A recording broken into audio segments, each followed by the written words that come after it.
మనిషికి చాలా చవకబారుగా దొరికేటటువంటి సుఖం ఏమిటంటే మాట్లాడడం.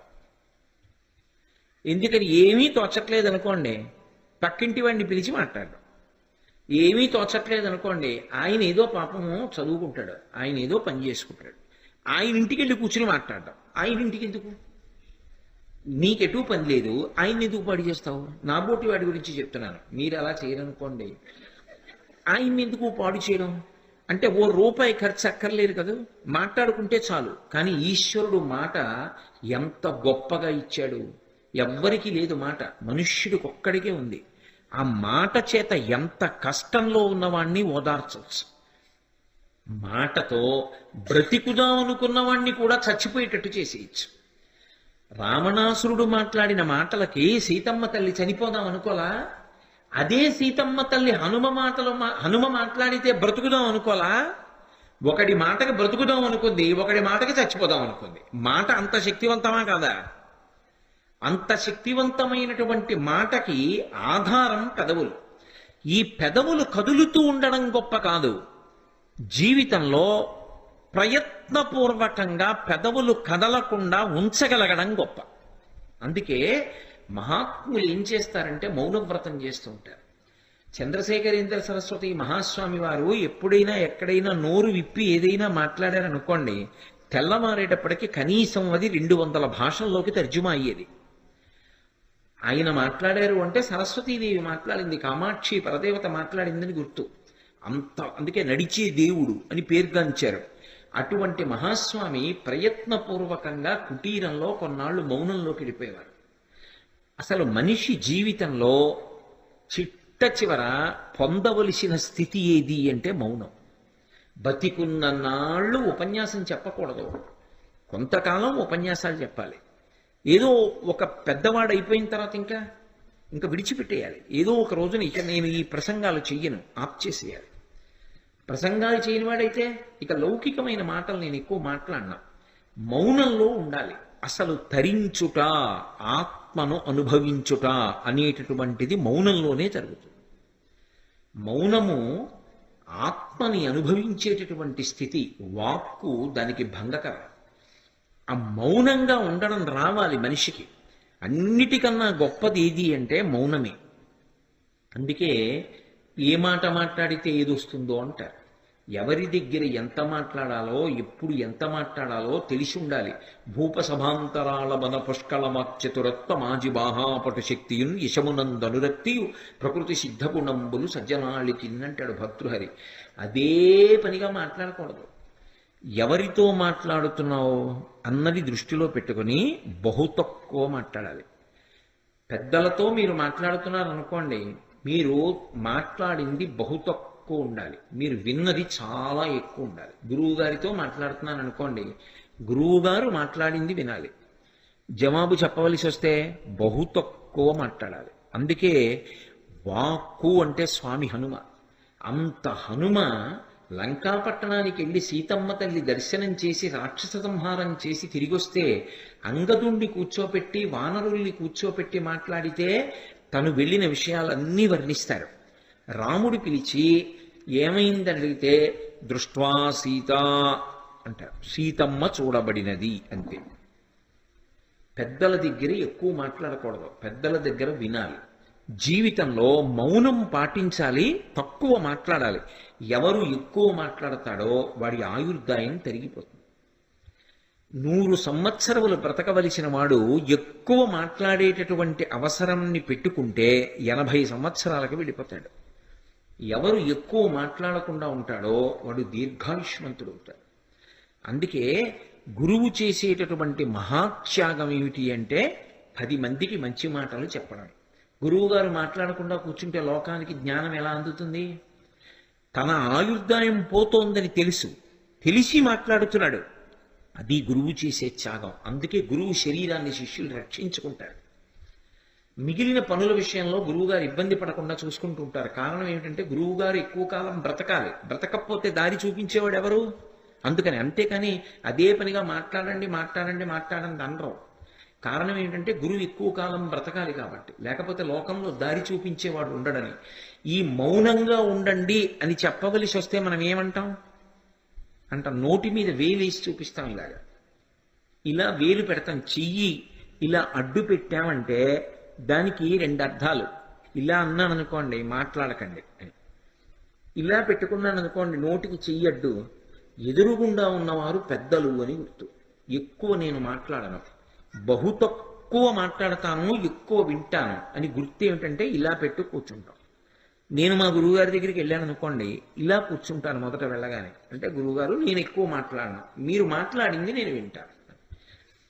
ఇలా చెయ్యి అడ్డు పెట్టుకున్నాడు అంటే వాడికి జీవితంలో ఎలా బ్రతకాలో, ఎన్ని మాటలు మాట్లాడాలో, ఎంత మౌనం పాటించాలో వాడికి తెలుసని గుర్తు. అందుకే ఇప్పటికీ దేవతా స్వరూపాల్లో హనుమ ఒక్కరే ఇలా పెడతారు. ఆజ్ఞాపాలక హనుమ అని రామచంద్రమూర్తి దగ్గర ఉంటే ఇలా ఉంటారు హనుమ. మీరు ఇప్పటికీ తిరుపతి వెడితే తీర్థం ఇచ్చే దగ్గర చూస్తే ఇలా పెట్టి ఉంటారు. క్యాలెండర్లు కూడా వచ్చాయి ఆ మధ్య, అందులో ఉంటారు ఇలా చెయ్యి అడ్డు పెట్టి ఇలా పెట్టుకుని ఉంటారు, ఇలా నిలువుగా పెట్టి ఉంటారు. ఆజ్ఞాపాలక హనుమ అంటారు. మనిషి ఎక్కువ మాట్లాడకూడదు, తక్కువ మాట్లాడాలి, ఎక్కువ వినాలి. అందుకే ఒక నోరు రెండు చెవులు.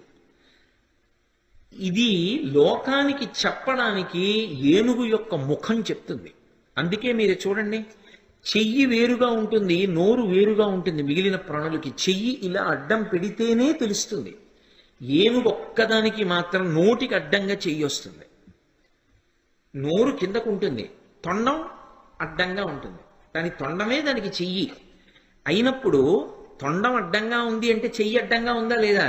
నోటికి అడ్డంగా చెయ్యి పెట్టుకున్నటువంటి ప్రాణి ఎవరు? తనంత తానుగా ఏనుగొక్కటే. దంతములు రెండు పక్కకి ఉంటాయి, అవి నవలడానికి పనికిరావు.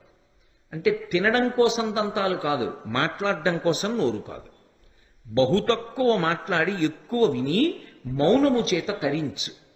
ఇది లోకానికి సందేశమిచ్చేటటువంటిది. సమస్త మనుష్య జాతికి గురువుగా నిలబడి మాట్లాడగలిగినటువంటి ముఖం తనంత తానుగా ఉన్న ఏకైక ప్రాణి ఏనుగు.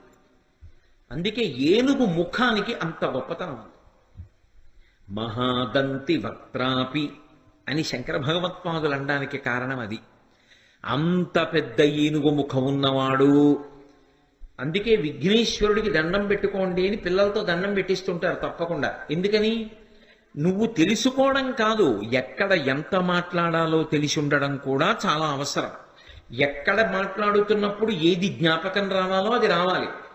ఎక్కడ ఎక్కువ మాట్లాడకూడదో అక్కడ మాట్లాడకుండా కూర్చోగలగాలి. నేను ఇక్కడికి వచ్చాననుకోండి, మాట్లాడకుండా కూర్చోకూడదు. నేను మాట్లాడినంతసేపు ధారాళంగా మాట్లాడాలి. నేను రేపు ఉద్యోగం చేయడానికి వెళ్ళాను అనుకోండి, నిశ్శబ్దంగా కూర్చుని నా పని నేను చేసుకోవాలి. అక్కడికి కూడా వెళ్ళి నేను వినాయక వైభవం చెప్తానండి అన్నాను అనుకోండి, నువ్వు ఉద్యోగంలోకి రావద్దని చెప్తారు కదా. ఎక్కడ ఏం చెయ్యాలో అది చెయ్యాలి. అంతేకాని అన్ని వేళలా ఒకలా ప్రవర్తించకూడదు. అదే పనిగా మాట్లాడుతూ ఉండకూడదు మనిషి. అది చాంచల్య బుద్ధి. మనిషి తొందరగా పాడయ్యేది, ఎక్కువ పాపాన్ని మూట కట్టుకునేది దేనివల్ల అంటే మాటల వలననే మూట కట్టుకుంటాడు. ఎందుకంటే మాటకి లౌల్యం ఉంటుంది, అందులో ఒక సంతోషం ఉంటుంది. అవతల వాడిని వెటకారం చేసి మాట్లాడడంలో ఓ సంతోషం ఉంటుంది. అదే పనిగా వెటకారం ఆడుతున్నాడు అనుకోండి, పాపం మూట కట్టుకుంటాడు. ఎక్కువ పాపం దేనివల్ల మూట కట్టుకుంటాడు అంటే మాటల చేత మూట కట్టుకుంటాడు. అందుకే దోషం దొల్లకుండా ఉండాలి అంటే తక్కువ మాటలు మాట్లాడాలి తప్ప ఎక్కువ మాట్లాడకూడదు. నోటికి చెయ్యడ్డు పెట్టుకుని మనుష్య ప్రాణి ఎలా బ్రతకాలో సూచించేటటువంటి ముఖము తనంత తానుగా ఉన్నవాడెవరు అంటే విఘ్నేశ్వరుడు. పైగా వేదం ప్రమాణవాక్కు మనకి. ఆ వేదం 84 లక్షల జీవరాశుల్లో 3 ప్రాణులను ఉత్కృష్ట ప్రాణులు అని పిలిచింది. ఉత్కృష్ట ప్రాణులు అంటే చాలా గొప్పవి అంది. ఏ కారణం చేత వీళ్ళు ముగ్గురు గొప్పవారు అని అడిగారు. అడిగితే వేదం ఈ ముగ్గురు ద్వైపములు అంది. ద్వైపం అంది. ద్వైపం అంటే ఏదైనా పుచ్చుకోవాలి లోపలికి అంటే 2 అంచెలలో తీసుకోవాలి. ఒకరికి ఇచ్చేయాలి అంటే ఒక అంచెలో ఇచ్చేస్తే అటువంటి ప్రాణులని ద్వైపములు అంటారు. తప్ప ఒక అంచెలో లోపలికి పుచ్చుకుని ఇచ్చేటప్పుడు 2 అంచెల్లో ఇచ్చిందనుకోండి హీన ప్రాణి అని గుర్తు. 2 అంచెలలో లోపలికి పుచ్చుకొని ఒక అంచెలో బయటికి ఇచ్చే ప్రాణులు అన్ని ప్రాణులలో 3 ఉన్నాయి. ఒకటి మనుష్యుడు, 2 కోతి, 3 ఏనుగు, 4 లేదు. నే చెప్పట్లేదు, వేదం చెప్పింది ఈ మాట. ఎందుకని? నేను అన్నం తినాలనుకోండి, లేకపోతే నేను పండు తినాలనుకున్నాను అనుకోండి, ముందు చెయ్యి పెట్టి పండు పట్టుకోవాలి. 1 తెచ్చి నోటి దగ్గర పెట్టుకోవాలి. 2 అంచెల్లో కదా పుచ్చుకుంటున్నాను. అన్నం తినాలి, చెయ్యి పెట్టి అన్నం ముద్ద తీయాలి, అప్పుడు నోట్లో పెట్టుకోవాలి. 2 అంచెలు. నేను మీ దగ్గర నుంచి ఓ యాపిల్ పండు పుచ్చుకోవాలి, నేను ఇలా తీసుకోవాలి, నా దగ్గర పెట్టుకోవాలి. 2 అంచెలు. పుచ్చుకోవాలంటే 2 అంచెలు, ఇవ్వాలంటే నేను మీకు పండిచ్చేయాలనుకున్నాను అనుకోండి, ఇలా తీసి ఇచ్చేస్తాను. ఇచ్చేసేటప్పుడు 1 అంచె, పుచ్చుకోవాలంటే 2 అంచెలు. అంటే పుచ్చుకోవడం తక్కువ పుచ్చుకో, ఒకరికి పెట్టుకోవడం ఎక్కువ పెట్టుకో. ఇది సహజంగా ఉన్న ప్రాణులు ఏవి అంటే 2. కోతి అంతే, చేత్తో ఒకసారి పుచ్చుకుని నోట్లో పెట్టుకు తింటుంది. అదే కాలుగా వాడుకుంటుంది, మళ్ళీ ఇలా పట్టుకుని నోట్లో పెట్టుకుంటుంది. ఏనుగంతే, తొండంతో పట్టుకుంటుంది, నోట్లో పెట్టుకుంటుంది. ఇచ్చేయాల్సి వచ్చింది అనుకోండి, అక్కడ ఉన్న అరటిపళ్ళ అత్తలం తీసి ఇలా ఇచ్చేస్తుంది. ఇవ్వడం 1 అంచె, పుచ్చుకోవడం 2 అంచెలు. అసలు మనిషి బతుకు ఎలా ఉండాలో చెప్పేటటువంటివి, అలా బ్రతికేటటువంటివి చెయ్యడంలోనే, ఇలా చెయ్యడం ద్వారా నువ్వు ఎలా బ్రతకాలో నేర్చుకో అన్నది అంతర్లీనంగా ఉండేటటువంటి ప్రాణులు, అటువంటి శరీరాలు ఈ 2 అంచెలలో పుచ్చుకునేవి, 1 అంచెలో ఇచ్చేవి 3 ప్రాణులే. అందులో ఏనుగు ఒకటి. అందుకే ఏనుగు ముఖానికి అంత ప్రశస్తి వచ్చింది.